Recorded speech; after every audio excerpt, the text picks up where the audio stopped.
Assalamualaikum warahmatullahi wabarakatuh. Saya mudik dulu, Pak.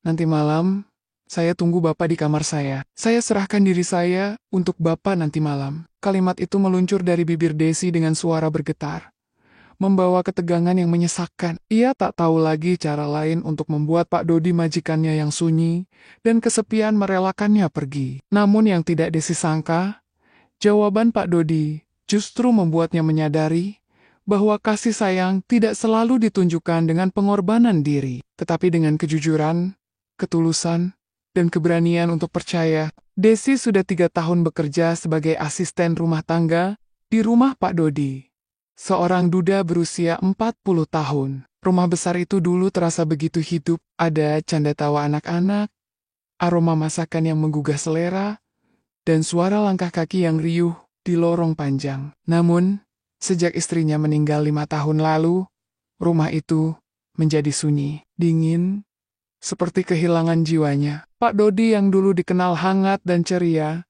kini lebih banyak mengurung diri. Ia jarang berbicara, kecuali jika ada keperluan mendesak. Bahkan, ketika Desi berusaha memulai percakapan, pria itu sering menjawab dengan singkat atau hanya mengangguk. Desi bisa melihat jelas kesedihan yang tersembunyi di mata Pak Dodi.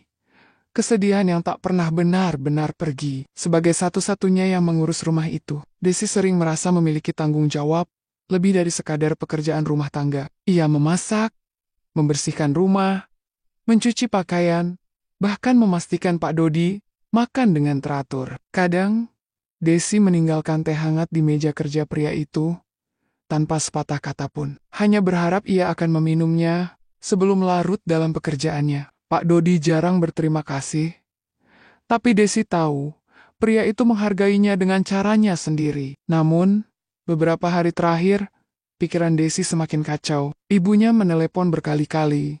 Suaranya bergetar penuh rindu. "Pulanglah, Des. Bapak udah gak kuat lagi nunggu kamu." Begitu pesan terakhir yang diterimanya. Ibunya tak pernah bicara dengan nada setegas itu sebelumnya, membuat Desi tahu bahwa kali ini permintaan itu bukan sekadar keinginan, itu adalah panggilan yang harus dijawab. Sore itu, Desi memberanikan diri. Ia menunggu momen yang tepat, saat Pak Dodi sedang duduk di ruang tamu, dengan koran terbuka di pangkuannya.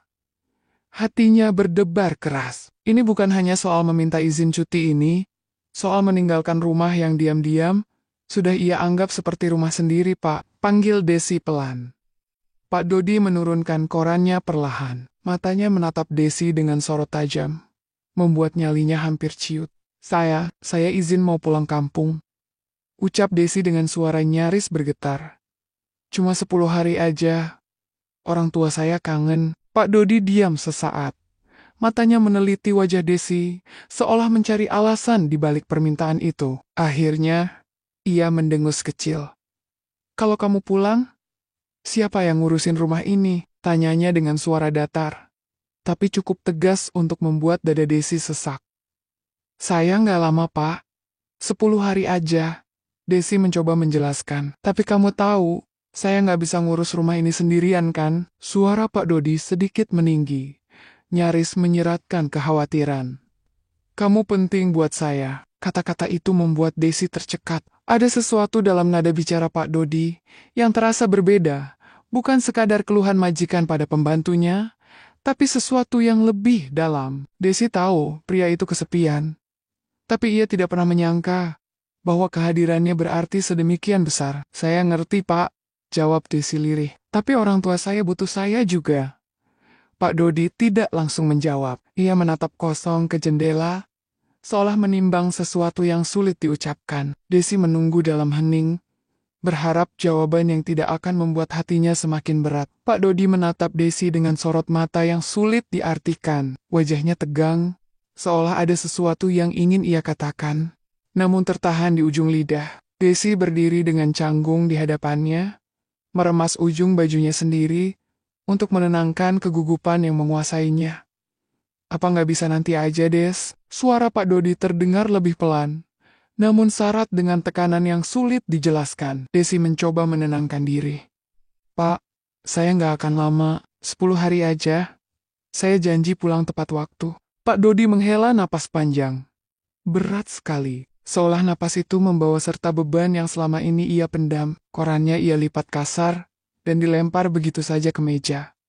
Kalau kamu pulang, siapa yang ngurusin rumah ini? Suaranya lebih tajam dari sebelumnya. Desi terdiam sejenak. Ia tahu pertanyaan itu bukan sekadar tentang pekerjaan rumah tangga. Rumah ini memang selalu rapi, makanan selalu tersedia, dan semua kebutuhan Pak Dodi selalu terpenuhi.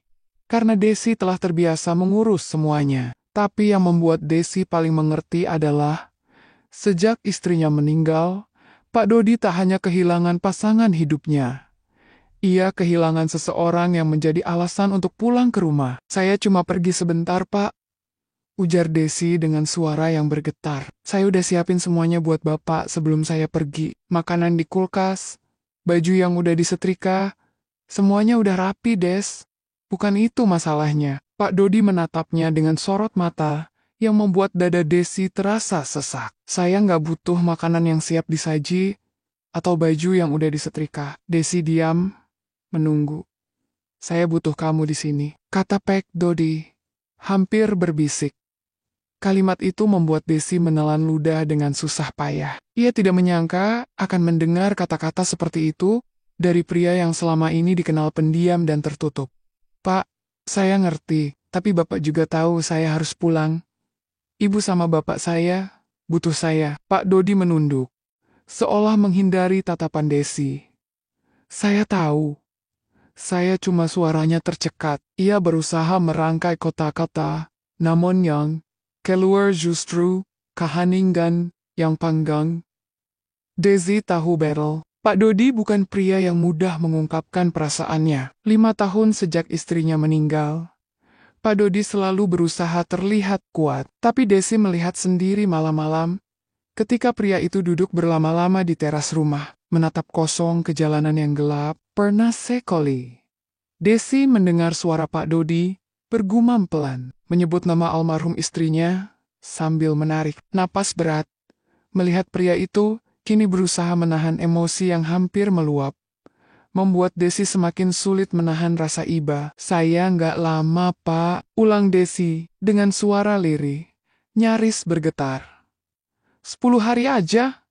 Pak Dodi mendongak, matanya yang biasanya dingin, kini tampak lebih lembut. Namun di balik kelembutan itu, tersirat rasa takut, takut ditinggalkan, takut kesepian, takut kembali tenggelam dalam kesunyian yang selama ini menghantuinya. Kamu penting buat saya, Des, ucapnya pelan. Rumah ini rasanya beda kalau kamu nggak ada. Kata-kata itu membuat dada Desi terasa hangat sekaligus perih. Ia menatap Pak Dodi dengan tatapan iba yang sulit disembunyikan. Bukan karena rasa kasihan semata, melainkan karena Desi tahu pria di hadapannya ini benar terluka. Dan ia adalah satu-satunya yang selama ini berusaha menutupi luka itu dengan cara terbaik yang ia bisa. Malam itu, Desi duduk di tepi tempat tidurnya, dengan pikiran yang berkecamuk. Kamar kecil yang selama ini menjadi ruang pribadinya, terasa begitu sempit. Lampu kamar yang temaram tidak mampu meredakan kegelisahannya. Ia memeluk lututnya erat, menatap kosong ke lantai. Sejak pembicaraannya dengan Pak Dodi tadi sore, hatinya tidak pernah benar-benar tenang. Kalimat pria itu terus terngiang di benaknya. Kamu penting buat saya. Desi menghela napas berat. Ia tahu Pak Dodi tidak mengucapkan kalimat itu dengan maksud tertentu. Tapi entah mengapa, ada beban emosi yang terasa begitu kuat di balik kata-katanya. Apa mungkin Pak Dodi benar-benar takut sendirian? Pikir Desi. Ia tahu, selama ini Pak Dodi berusaha tampak tegar. Tapi di balik sikap keras dan ketegasannya, ada kekosongan yang terus menghantui. Desi melihat sendiri bagaimana pria itu menatap foto mendiang istrinya yang terpajang di ruang tamu. Tatapan itu tidak pernah berubah kosong, penuh kerinduan yang tak terkatakan.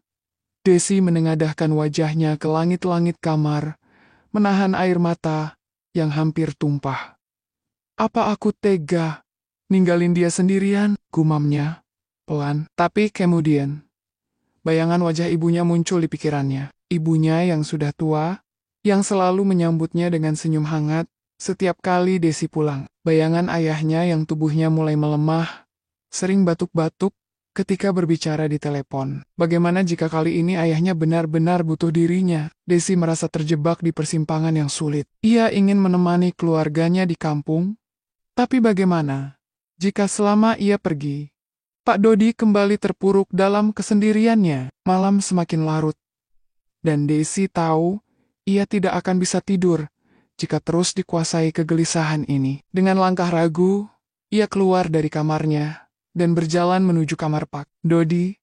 Tangannya gemetar saat mengetuk pintu kayu berwarna coklat tua itu. Pat, panggilnya dengan suara lirih. Beberapa detik berlalu tanpa jawaban. Desi hampir berbalik ketika tiba-tiba suara langkah kaki terdengar dari dalam. Pintu terbuka, dan Pak Dodi berdiri di sana dengan kaos polos dan celana pendek. Terlihat sedikit terkejut melihat Desi di depan kamarnya. "Des, ada apa malam-malam begini?" tanyanya. Suaranya sedikit serak. Desi menandok, mencoba menenangkan diri. "Pak, saya mau ngomong," ucapnya pelan. Pak Dodi menghela napas dan mengangguk. "Masuk aja," katanya, sambil melangkah ke dalam kamar. Desi melangkah masuk. Aroma samar kopi yang sudah dingin tercium di udara, bercampur dengan wangi khas kayu tua yang memenuhi kamar. Kamar itu rapi, tapi terasa begitu sepi. Foto mendiang istrinya yang dipajang di meja kecil di sudut ruangan menarik perhatian Desi. "Jadi, mau ngomong apa?" tanya Pak Dodi, duduk di tepi ranjang. Desi berdiri canggung di dekat pintu.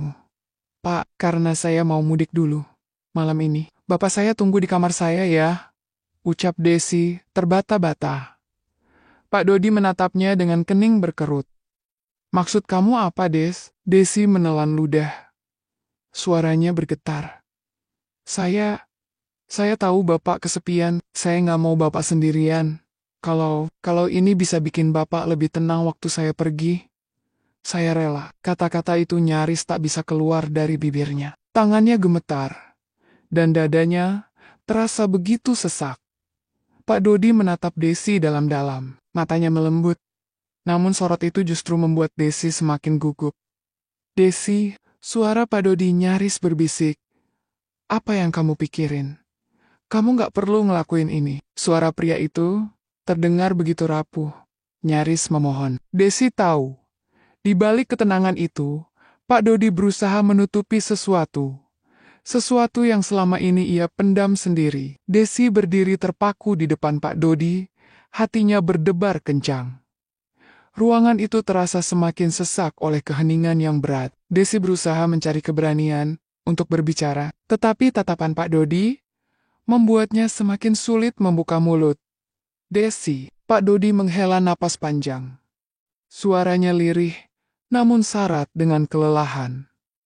"Kenapa kamu sampai kepikiran begitu?" Desi menunduk dalam-dalam, kedua tangannya saling meremas, seolah mencari pegangan. Saya cuma nggak mau Bapak kesepian." Suaranya bergetar. "Saya tahu, Bapak ngerasa sendiri. Kalau dengan saya ngelakuin ini, Bapak bisa lebih tenang pas saya pergi. Saya rela."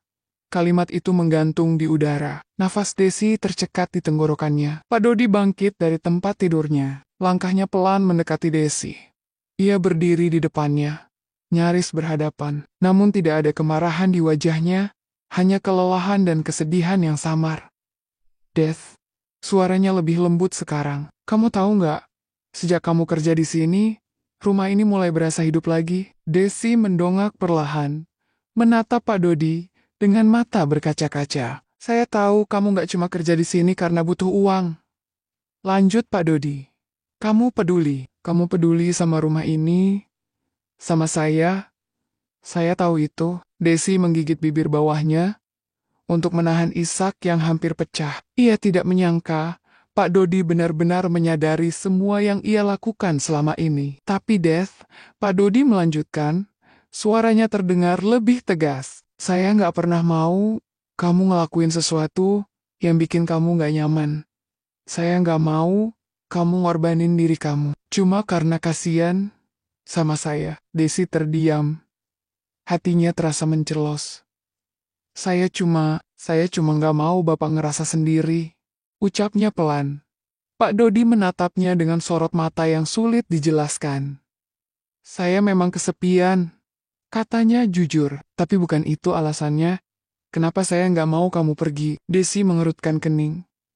Lalu kenapa, Pak? Pak Dodi menghela napas, seolah menimbang sesuatu yang berat. Karena saya takut, jawabnya akhirnya. Takut kalau kamu pergi, saya bakal ngerasa kehilangan lagi. Nada suaranya bergetar, membuat Desi merasakan kepedihan yang selama ini tersimpan di balik sikap tenangnya. Waktu istri saya pergi, Pak Dodi berhenti sejenak. Matanya mulai memerah. Saya pikir, saya nggak akan pernah bisa bangkit lagi. Rumah ini berasa kayak kuburan. Sepi, dingin, kayak nggak ada gunanya. Desi mendengar suara pria itu bergetar. Dan ia tahu, kata-kata ini tidak mudah keluar dari mulut Pak Dodi. Tapi, kamu, lanjut Pak Dodi, sambil menatap Desi dalam-dalam. Kamu bawa kehidupan ke rumah ini. Tawa kamu, cara kamu cerewet waktu saya lupa makan. Semua itu bikin saya ngerasa ada alasan buat pulang. Air mata yang selama ini Desi tahan, akhirnya jatuh juga. Dadanya terasa hangat, sekaligus sesak. Saya nggak mau kehilangan itu lagi, Des.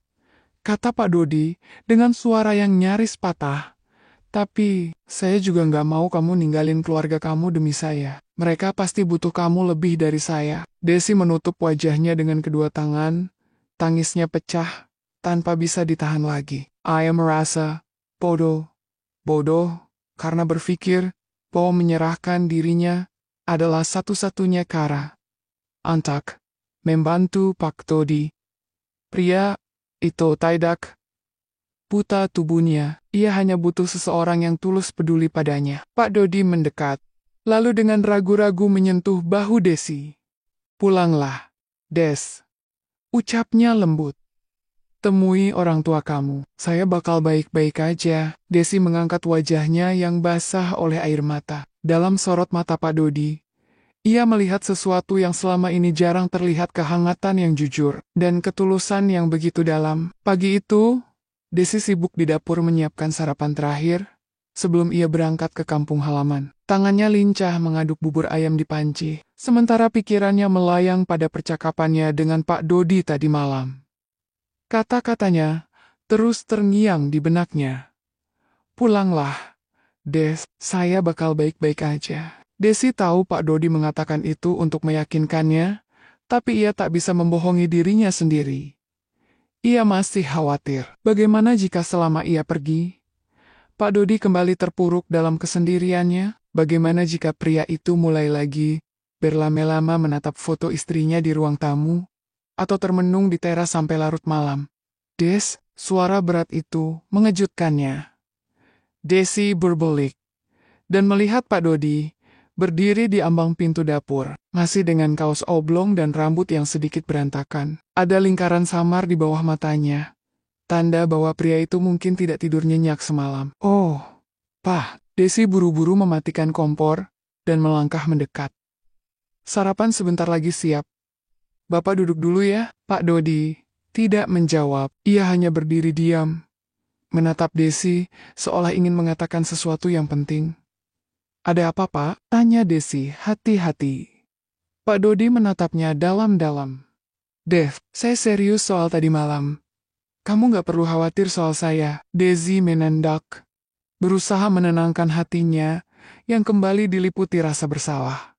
Tapi Pak, saya takut ninggalin Bapak sendirian. Pak Dodi tersenyum tipis, senyum yang hangat, namun menyimpan sesuatu yang terasa getir. Dulu, waktu istri saya meninggal, saya pikir saya nggak akan pernah bisa hidup tanpa dia. Rasanya kayak semua jadi kosong, kayak nggak ada gunanya bangun pagi atau pulang ke rumah. Desi hanya diam, mendengarkan dengan saksama.